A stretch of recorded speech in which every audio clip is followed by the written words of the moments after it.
I'm moving on to slide 7. You'll notice that in slide 7, I still have the first part of that. I did that on purpose because it's important to check for updates. Um, a lot of people try to only install the updates that are absolutely necessary for Office, and I disagree with that, respectfully, because I feel that all of Office should be updated to bring all parts of it up to the same patch level. If users do not do that, then it basically you have mixed matched versions of applications, in the Office suite, and that can actually cause things to be worse. So that's why I reiterate that, and um, also bringing up to version IE 11. A lot of people think, oh, really, that's not necessary. Yes, it is. So I reiterated that on purpose. Now,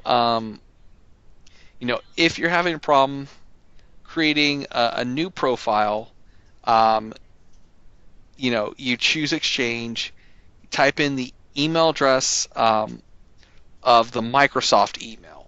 Um, a lot of times, sometimes what happens is that the username won't come up, or if it does come up, and you're hitting next, and it's saying Exchange cannot make a secure connection, and you've done all of these other things, then this is a workaround. This forces Outlook to go directly to Office 365 to make its connection.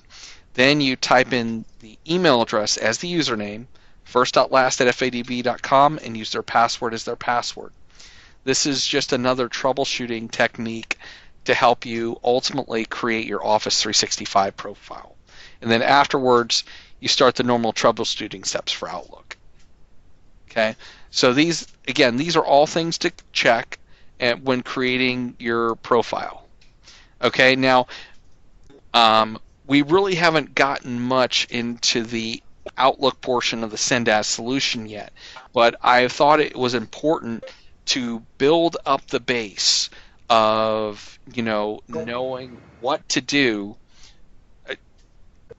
Dhanaraj, do you have a question? Yeah, Dan, actually. So what happened is like one user who had migrated and he had that authentication issue where that, what you call the UPN was different from the email ID. At the rate fadv.com, and another was at email ID was fadv.com.ca. What is that? Australia user. Okay, now So FAD, yeah, everyone in our organization will have an at first advantage on Microsoft.com, so you can still put that in, and then instead of first.last at fadv.com, it would be at fadv.ca. Whatever for the for authentication, we should use UPN itself, right? First name dot last name at fadv.com itself. Yeah, well, it's just that we have a dependency in our ADFS system that there can only be two parts to the domain. So there can be fadv.com, fadv.ca, whatever have you. But it can't have three parts to it. Um, Okay. if it has three parts to it, then authentication to Office 365 will not work properly. So that's why the fadv.ca is fine, because it only has two parts. And we have that domain in Office 365 already. So, but in general, most of our users, their user principal name in Active Directory will be first.last at fadv.com. So when I say the email address, what I'm meaning specifically is whatever is assigned as their user principal name in Active Directory. Because somebody's email address can be different from their user principal name. And Australia is one of those examples because they have fadv.com.au as their email extension, but that has 3 parts. So even though that domain is in Office 365 and we can use those email addresses and assign them as their default email, their login name has to be fadv.com because of the limitation of ADFS. Does that make sense? Yes, I got it. Thanks.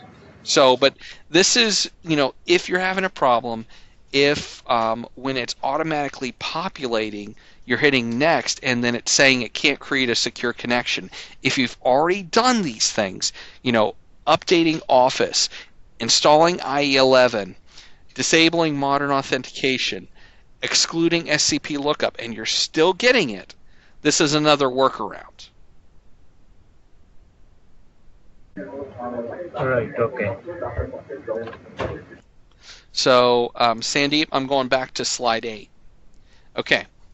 So Okay. now that we've established all of these things, now we can know a little bit about how to set up a profile with, pointed to a shared mailbox. Okay? So one of the first things that we're going to do in Outlook, say we want to point to a shared mailbox in the Asia Pacific region. Okay?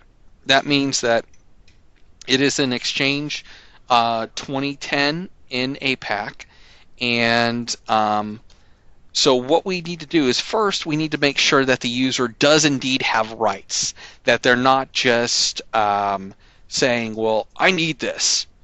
Well, if you didn't have it before the migration started, you got to get approval. Okay? But if they did have it, and it's genuine, and you can find that out from the Exchange control panel, then what you can do is you can create a new profile, okay? And you have to start, whenever you're doing shared mailboxes, you have to start with a blank profile, okay? And the process is a little bit different between in Outlook 2010, like it's the same in 2010 and 2013. It's a little bit different in 2016. Okay, and part of the reason is that because it has to do an auto-discovered lookup. But let's start out with knowing the process in Exchange 2010 and 2013, because you're going to run into a lot of this with users that are on VDI systems, because the VDI systems primarily have Outlook 2010. So in 2010, you have to create a new profile to start out with, and then you type in your mail server dependent on where the mailbox is globally. Okay, and again, I have them listed here: mail.apac.fadv.com, mail.noam.fadv.com, and of course, if the mailbox is in Exchange 2013, mail.fadv.com. You notice I don't have one in here for Office 365. That's because we're only dealing with on-premise mailboxes. If we wanted to do something in Office 365, by creating a connection, the mailbox will be there, or it can be added directly into OWA. So that's not really necessary for our purposes here. So you choose your mail server appropriately. Then you type in the email address, and this has to be the primary SMTP address of your shared mailbox. You can find that in ECP just by doing a lookup. Then what you do is it'll ask for the password and you to confirm that password. So you have the user type in their Windows password, not for the shared mailbox, but for their account specifically. The reason that you do that is so that a lot of times it'll auto look up and everything will be good. But what will happen is that it will try to authenticate to the mailbox with that password. It will fail. which is what we want.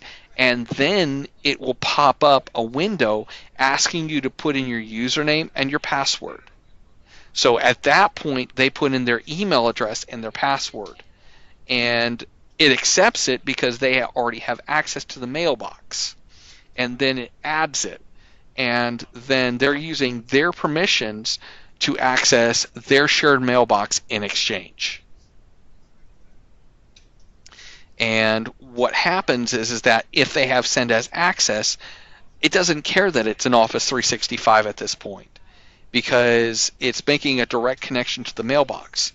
Then in the case of Outlook 2010, because they're on VDI systems, and we should only have Outlook 2010 on VDIs, you want to disable cached mode, because you don't want this to download. You want it to access the mailbox directly, and you want them to send out of the mailbox directly.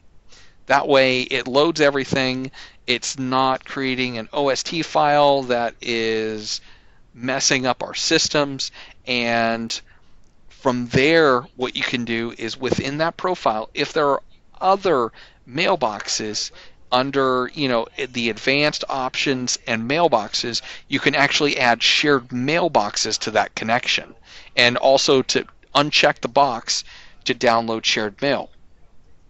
Then what happens is that as those mailboxes are added, they're added online, they're added through the connection, and they're authenticated with the user credentials. Then they can send as all they want to. Does everything I've said make sense so far? Yes, done. I got it.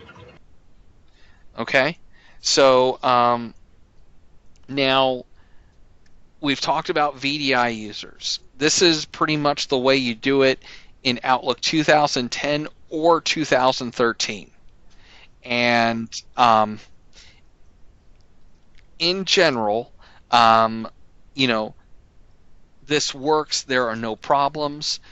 It's important to always start from a clean profile. Okay? Now,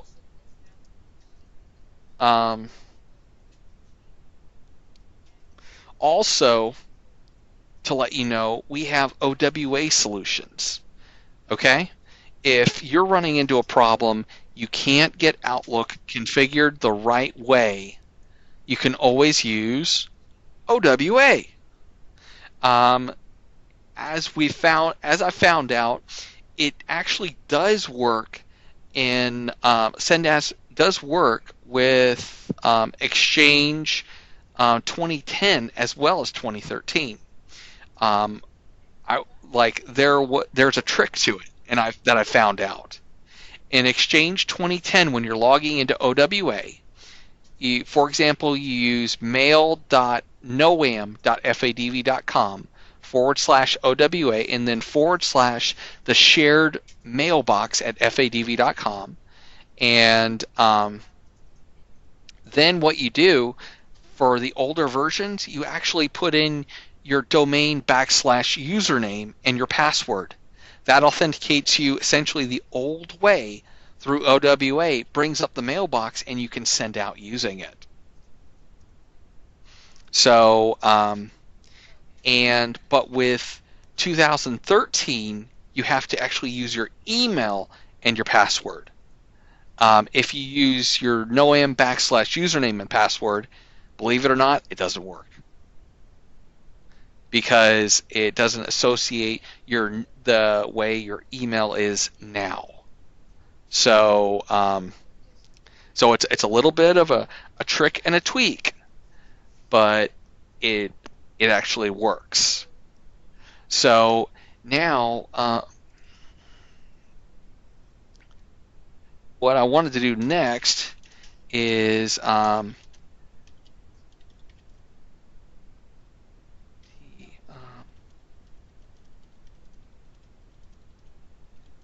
I have a doubt, Dan, actually, for a cleaner this thing profile creation for the previous slide, actually.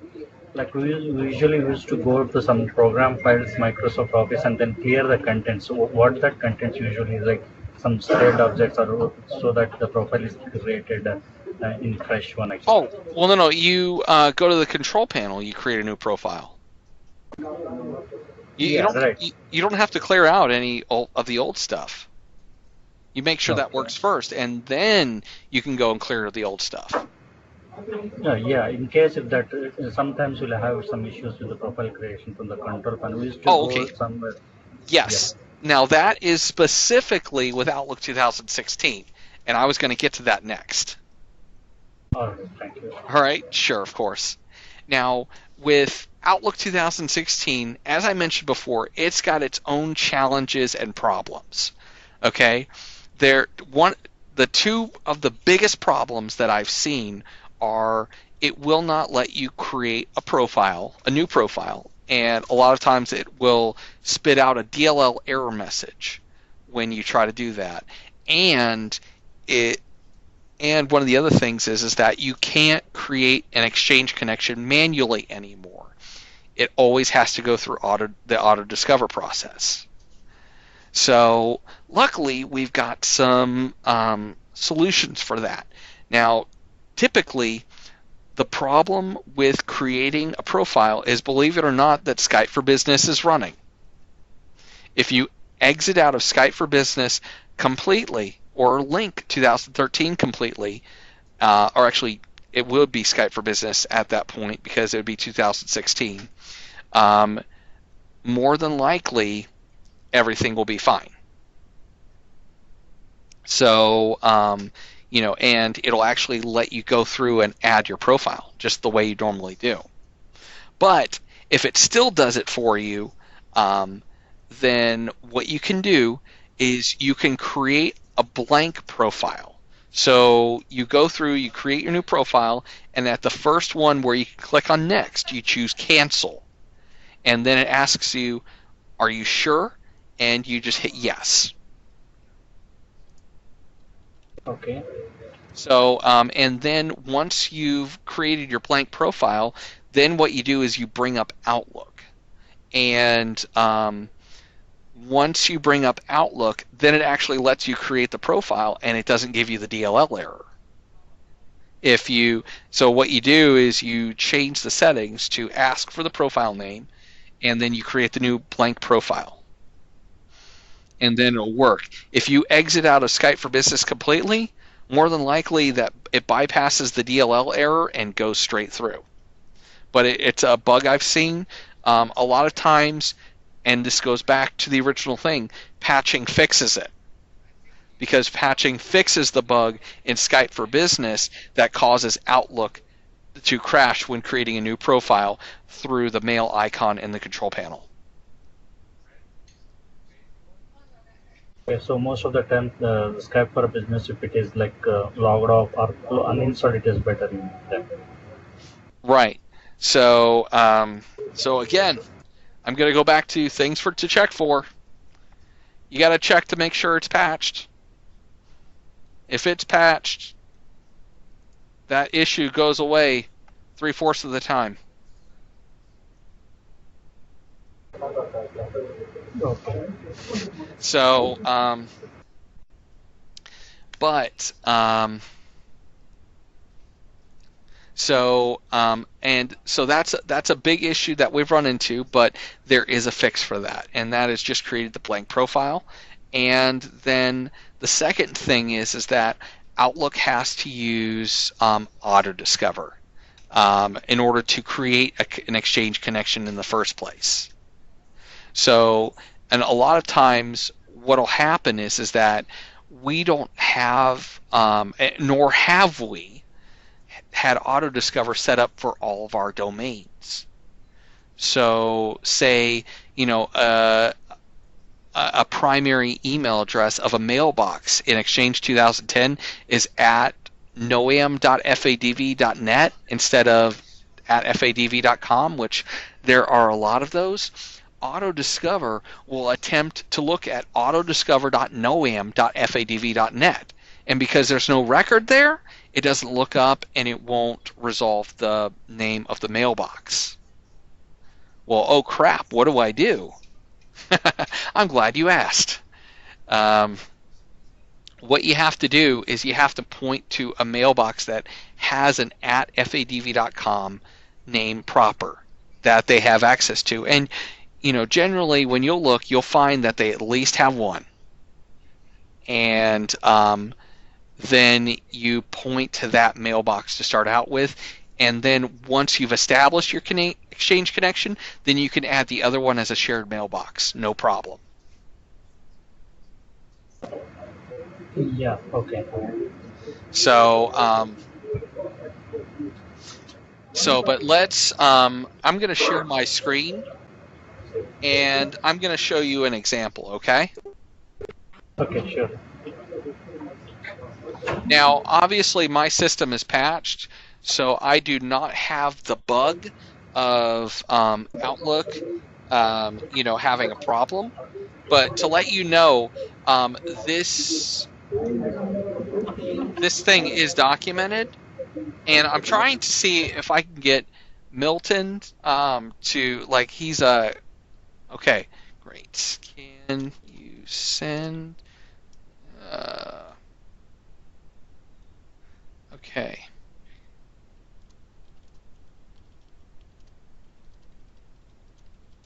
Name, please. This is perfect. I'm going to give you guys a real live world example.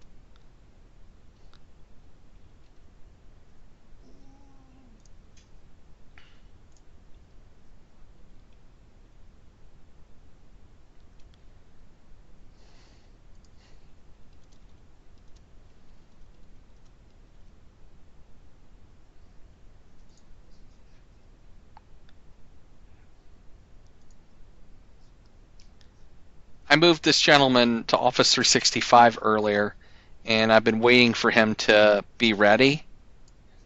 And so the timing worked out just perfect. If I can get connected to his computer, then we will have this part recorded where I fix his send as permissions.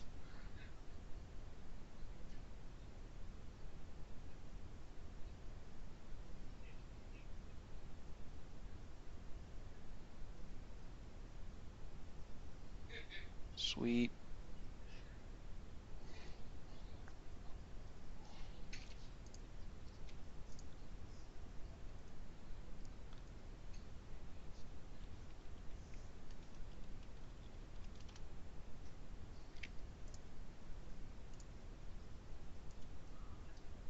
No.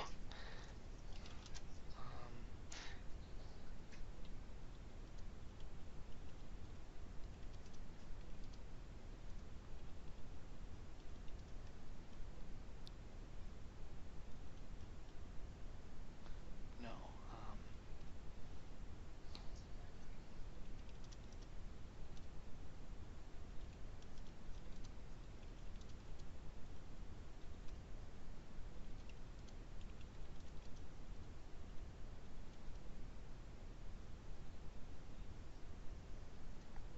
And sometimes you have to give very basic information.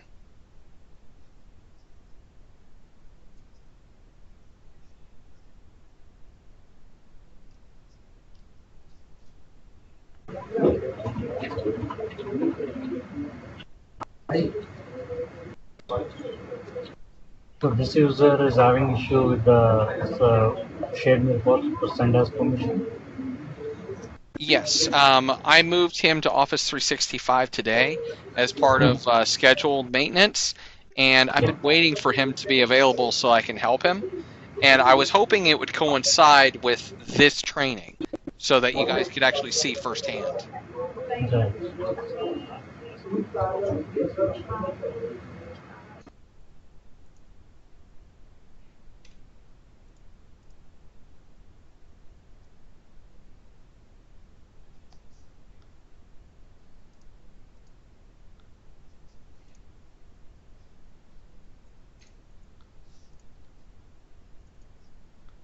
Okay. No. Okay. There we go. I think he's finally got it.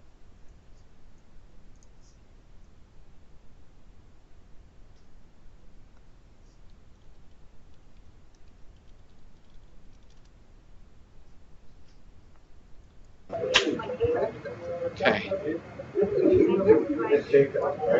I think we can ask him to run CMD command and say post name. That would be better. Yeah, that's what I'm going to try next.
Um, um,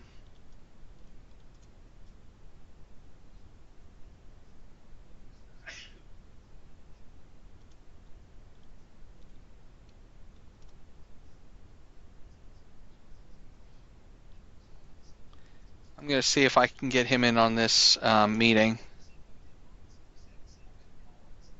No, I don't. Okay. That stinks. All right.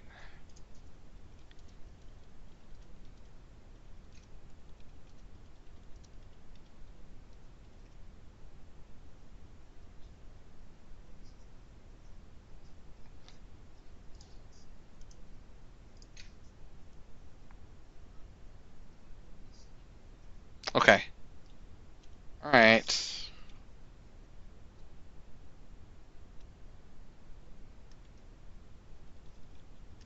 Hold on.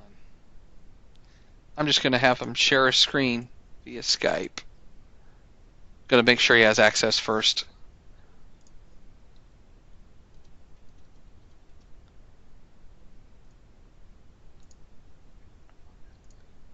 Okay.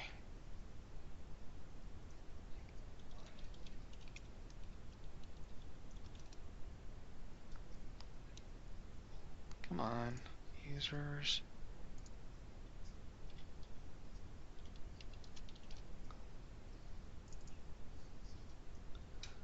Okay. Internal all access. Perfect. Okay. And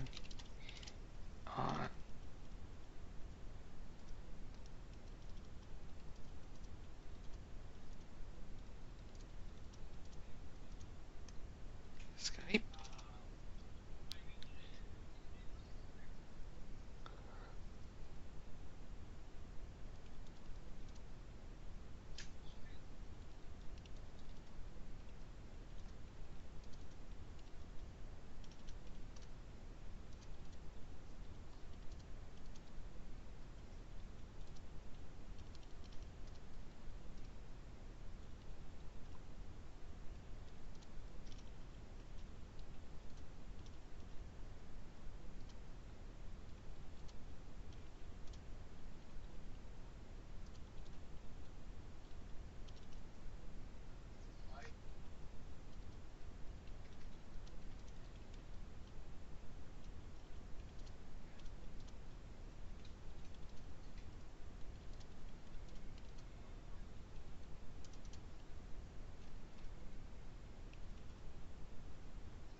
Okay.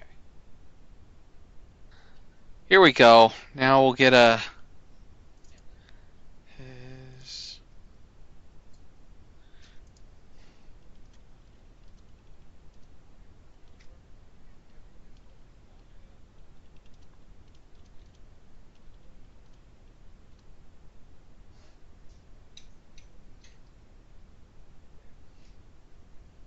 um,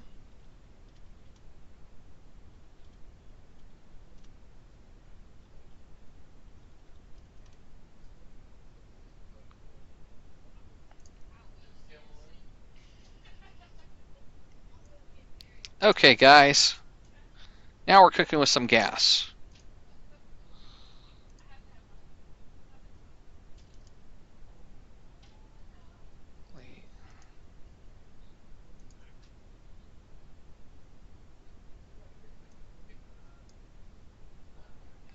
Okay.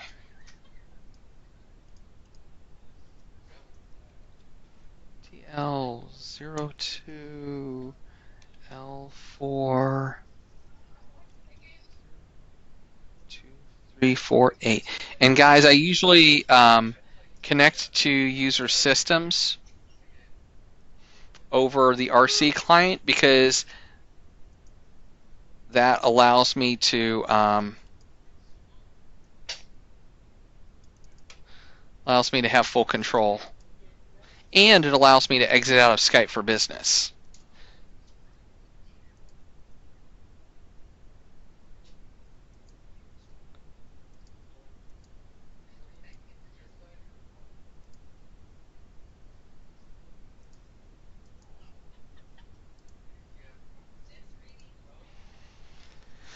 Okay, let's take a look at Outlook. Oh, and it doesn't look like he actually has any shared mailboxes.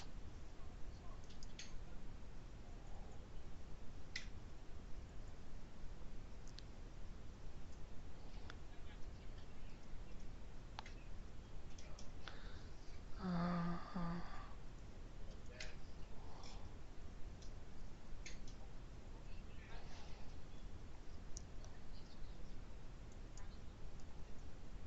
okay.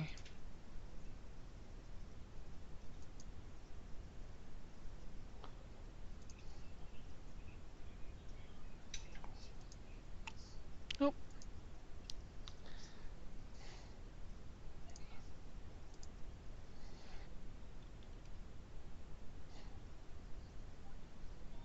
Where did the notepad go?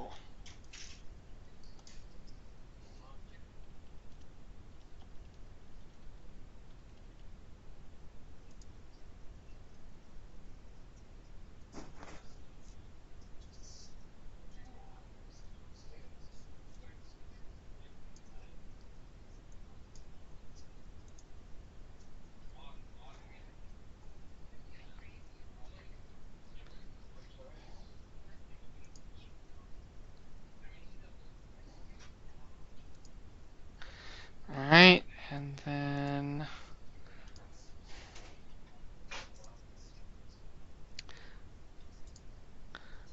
um, this is 2013 still. So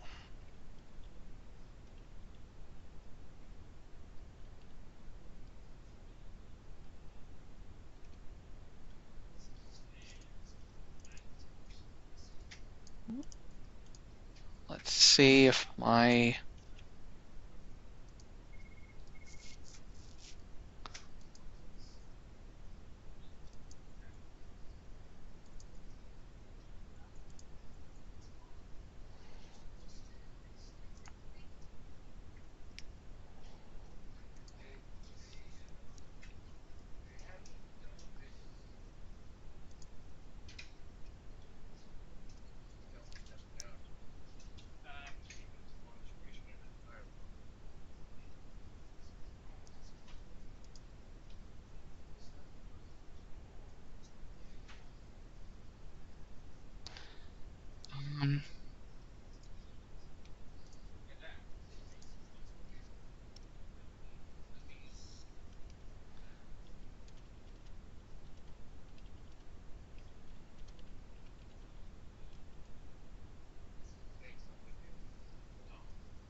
Okay.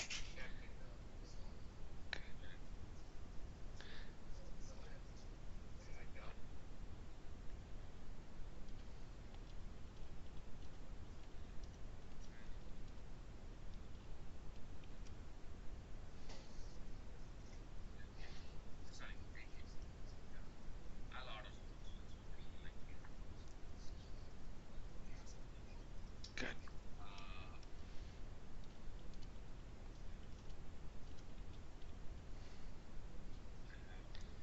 Hmm. I had this user documented as having used a shared mailbox, which is why he wasn't migrated before now. But if they tell me they don't use a shared mailbox, I usually leave good enough alone. So, guys, I'm sorry for that. I thought there was going to be more there. No problem. But here, um, let me exit out of Outlook, and I'll show you real quick, okay? And I won't take up too much more of your time, and I do appreciate the time that you've already given me. So let's delete that, yes. Add test. And just to show you, I created the profile. It went through and auto-populated my settings. Now I'm going to hit cancel. All right, are you sure I want to do that? Yes. Okay, so it created my new profile. Then I choose to have it prompt to use a profile to use. I need to close all my windows. No. No.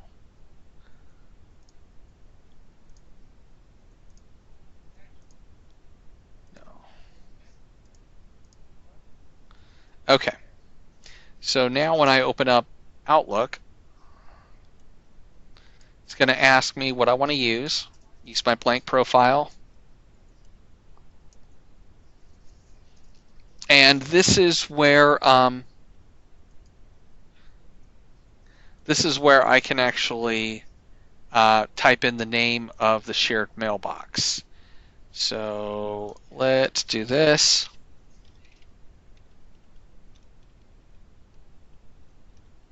Shared at fadv.com. This is just a mailbox that I created.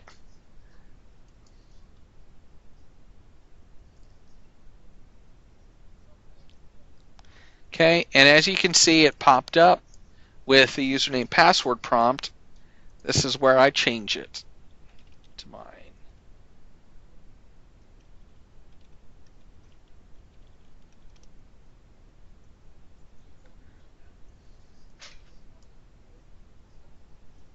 Now my account setup is complete.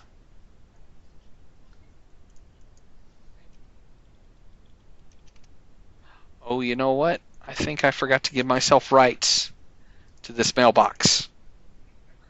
So let's go ahead and do that. Because you may be wondering, how do you give a user rights to an on-premise mailbox when the user themselves is in Office 365?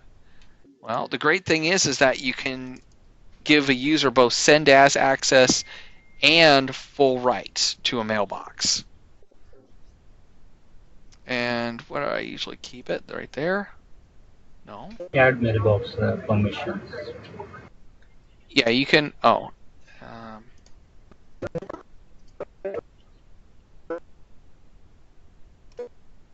gotta make sure I just.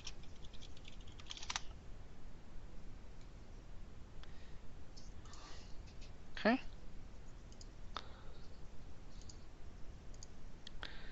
Okay, and I've got some notes here in my documents. So let's bring up Exchange PowerShell.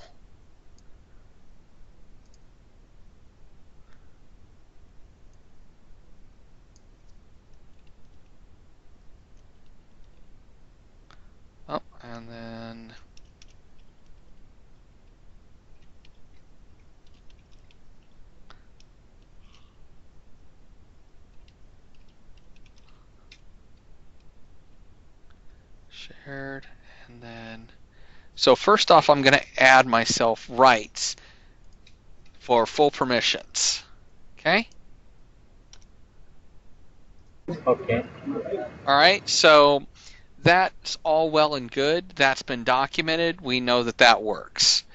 Now, the way that you add send as rights specifically is what I do is I do a user1 equals get mailbox, because you have to use the distinguished name for the mailbox. So I don't like typing that out or copying it and pasting it. So now, user1, Indianapolis shared.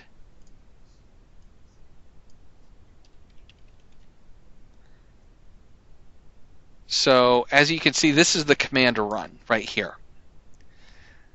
You have to run the identity with the distinguished name, and then the user, you've actually got to use the domain /username.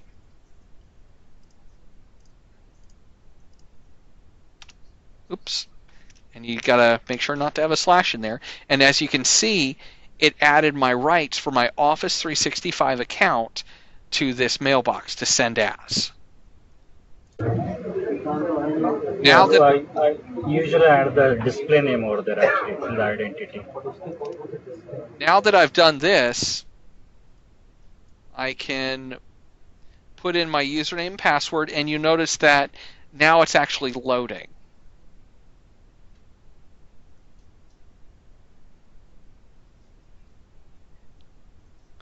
Okay.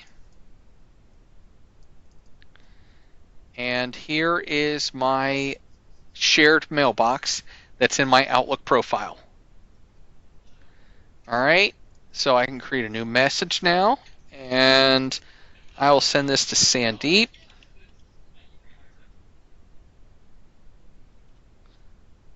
And then I'll send it to me too.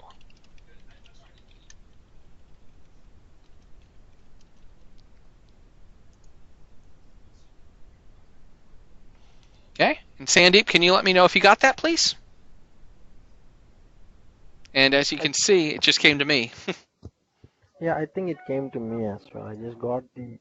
Yeah, it came to me. Mm-hmm.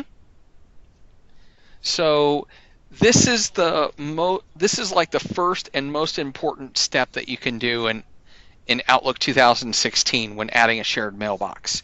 Is that you create your blank profile, you add your mailbox, and then after this is when you add your Office 365 account next.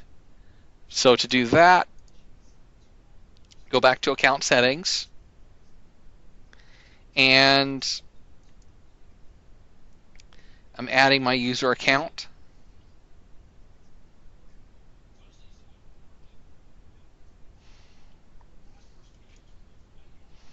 Now you'll notice that I have two accounts here, and if we go to data files, you'll notice that I have two OST files now. All right, this is sort of important. I'm going to close out of this and open Outlook back up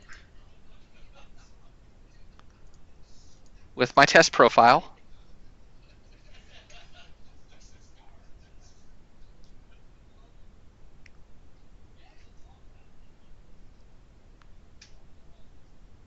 And the reason that it's showing preparing for first use is because it's now setting up my Office 365 mailbox. If I would have just let it go as it was, it would have kept on downloading everything.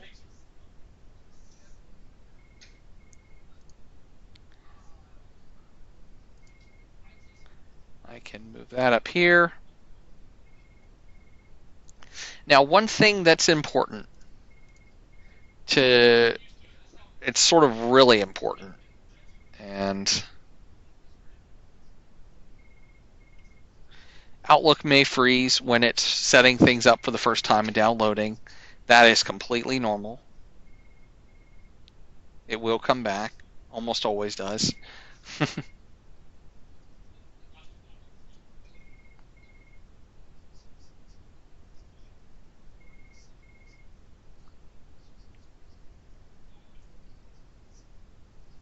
And the reason that it usually freezes is because it's going out and figuring out which shared mailboxes that you have access to, and it's trying to add those into Outlook. So, and if it freezes for too long, you can always kill Outlook and open it back up again. Because I don't like my Outlook freezing on me.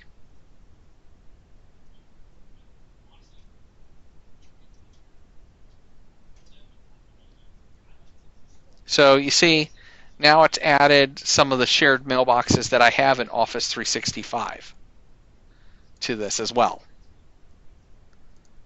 So the mailboxes from Office 365 are going to add automatically as part of having that profile.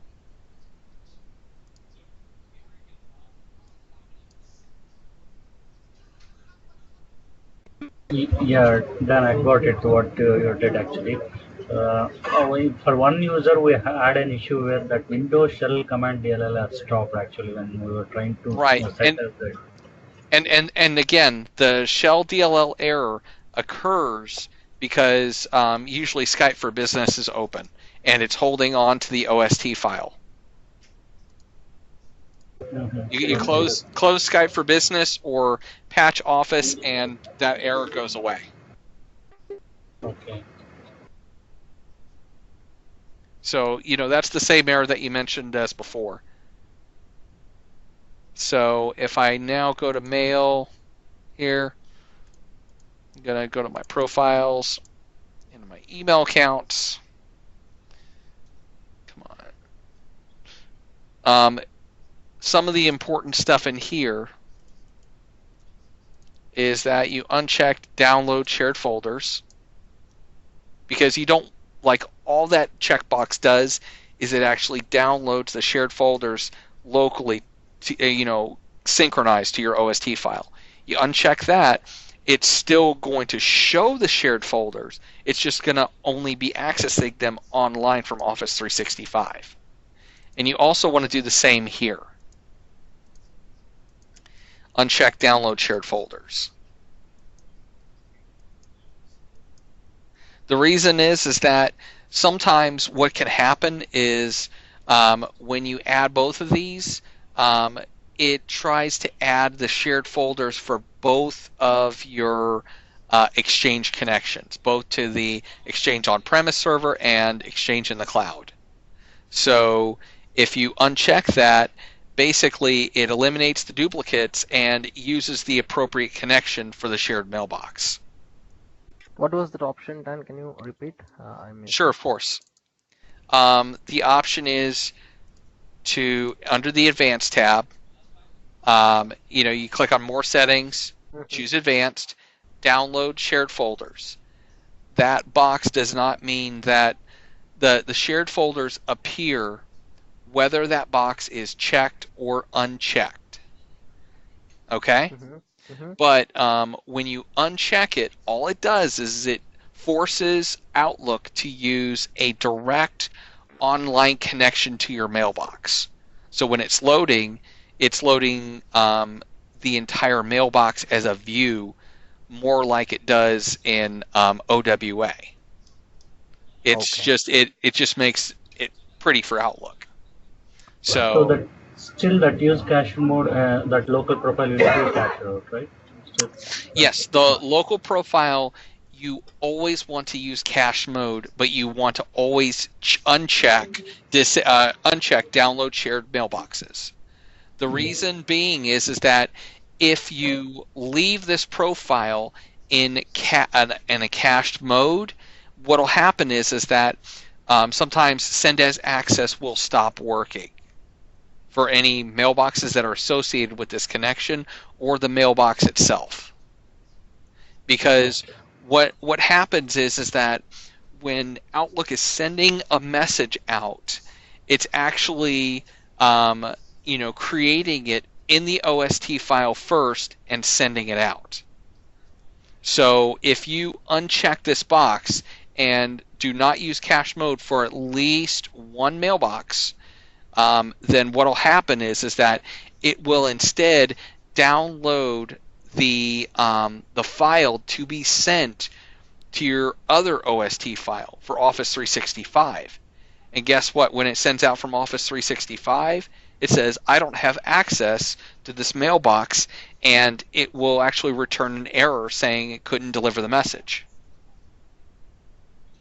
So because the OST file is established with your direct connection to the Exchange server, that's why it works. Because it looks at your Windows permissions rather than looking at your permissions through the Office 365 view.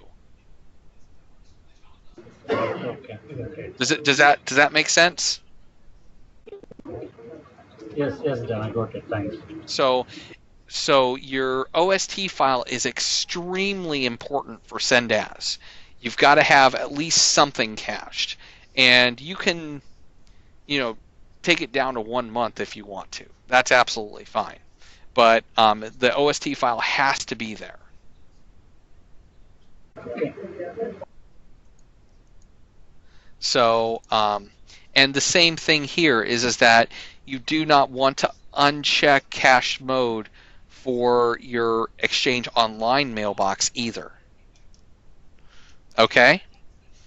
So now let's get into a little bit of the configuration, because if you leave people like this, they're not going to particularly like it. The reason is that there are like desktop notifications that will come up, and they'll come up for both mailboxes. There are little issues with rules. So what you want to do is you want to change the default mailbox so that it's theirs. But here's something important, and I need to warn you about. Never modify the default OST file in Outlook. The reason that I warn you about it is that it's very easy to select, hey, I want my my mailbox to be the default now that I know this is working. The reason being is that it'll, once you change that default, it'll try to process all mail through that default OST. It shouldn't, but it's been my experience that in Outlook 2016 it does that. So you've got to leave this as the default, always. But as far as email, you can change this to the default so that a lot of the Outlook functionality and the way it pulls up emails and things like that is more user-friendly. So you can close that. And then we'll bring up Outlook again.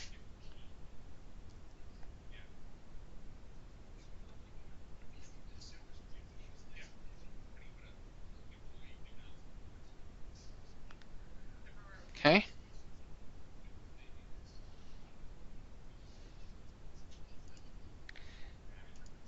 Okay. Now we've got both the mailboxes here. Let's create a new message. And then we'll send it to Sandeep.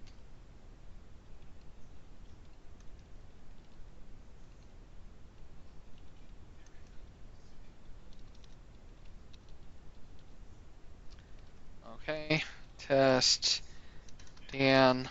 Test Dan. Send it out.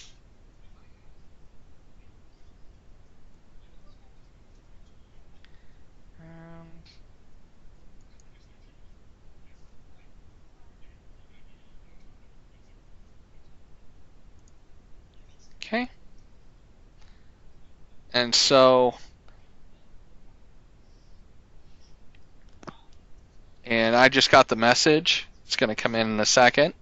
Part of it is that it's downloading my mail. So, but Sandeep, can you verify you received the message, please? I did get it done. Okay, good. So, and then what we're going to do is we're going to change to the Indianapolis shared. And, come on.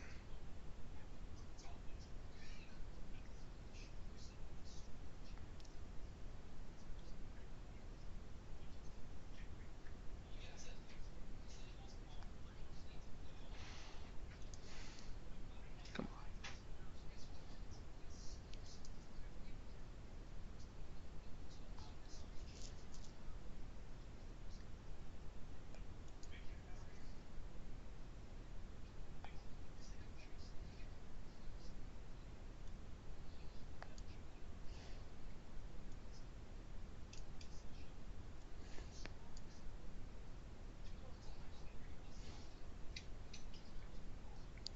Here we go. Okay. Come on.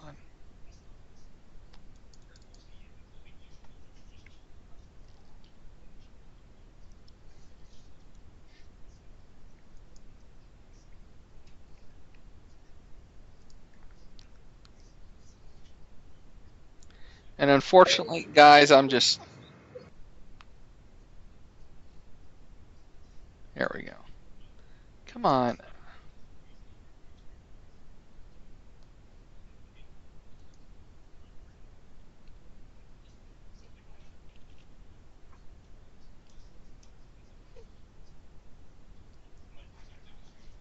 There we go. Come on.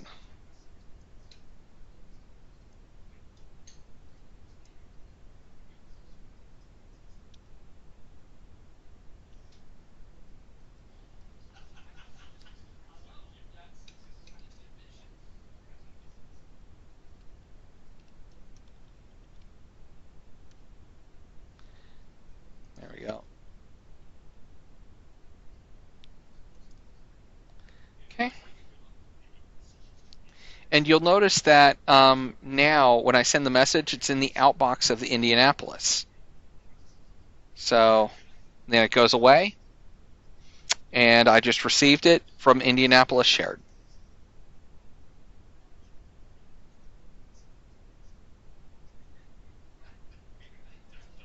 Sandy, can you confirm you received the message from the right account? I did it. I did get it from Indianapolis shared. Okay, great. So as you can see, now one of the things that we've done, which is great, is we have set up the mailbox, but when new messages come into Indianapolis Shared, they are going to display as a desktop notification. And let's say I don't want that. So what we can do is we can go into Options on Mail and uncheck Display Desktop Alert. That will take away all desktop alerts from Outlook.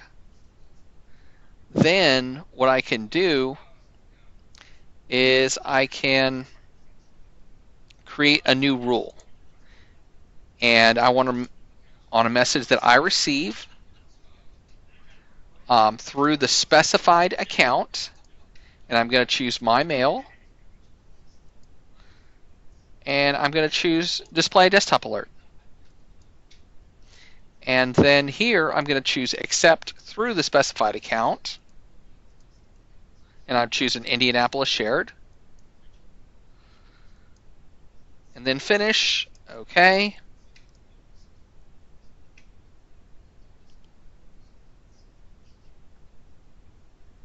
And you'll notice this is a client-only rule, which that's all that's needed, because if they ever access OWA, we don't want this rule applied on OWA.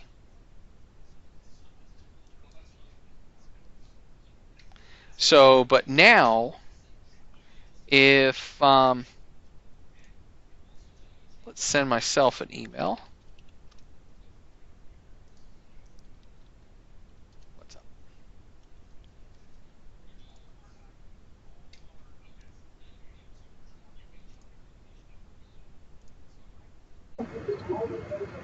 Then I have 10 more minutes to log out actually. Okay. Go by grab. All right.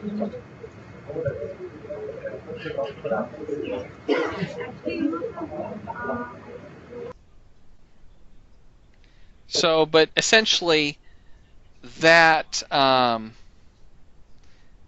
that rule displays desktop alerts for the mailbox of my choice and blocks them for the other mailbox.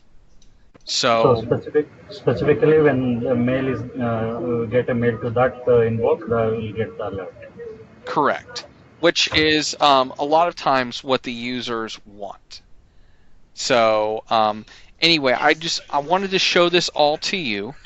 If you ever need to add any more shared mailboxes on premise, basically you just double click here and you add a shared mailbox.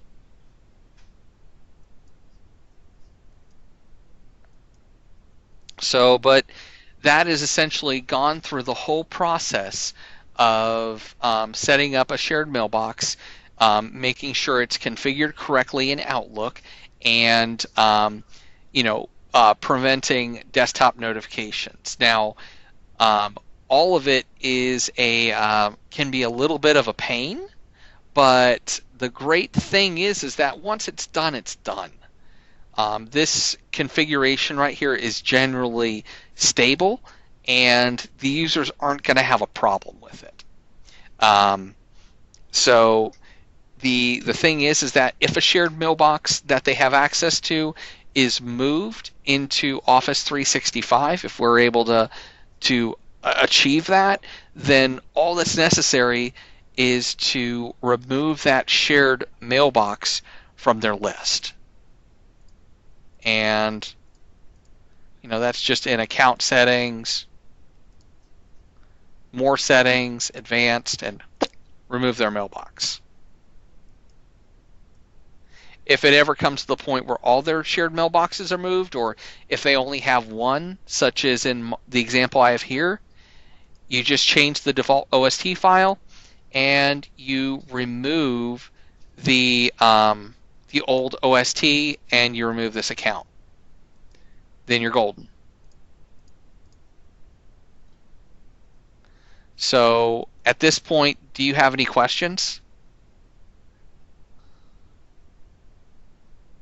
No, Dan, I'm fine. Okay.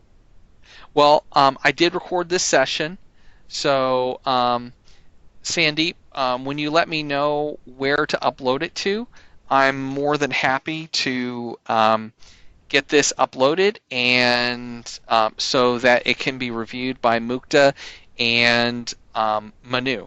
Okay, perfect.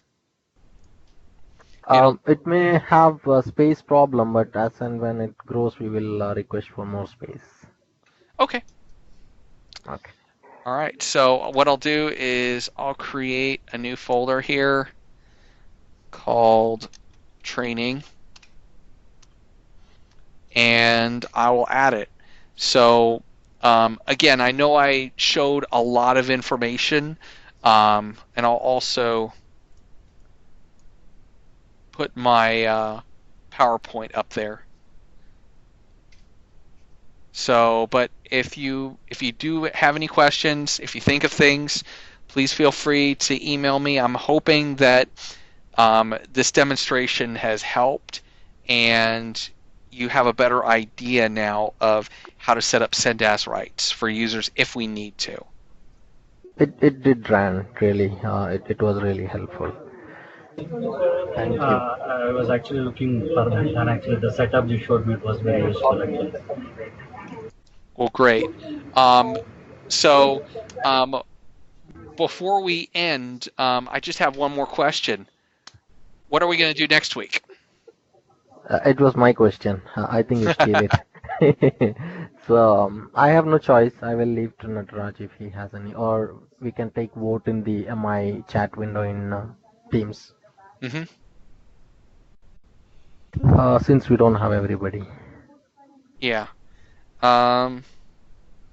So, like, since we've done send as access, what are some other things on our list that we sort of want to go through? I can quickly check that. 1 second. Where did I save it last time? I think I know. Give me 1 second. I'm opening it. All right.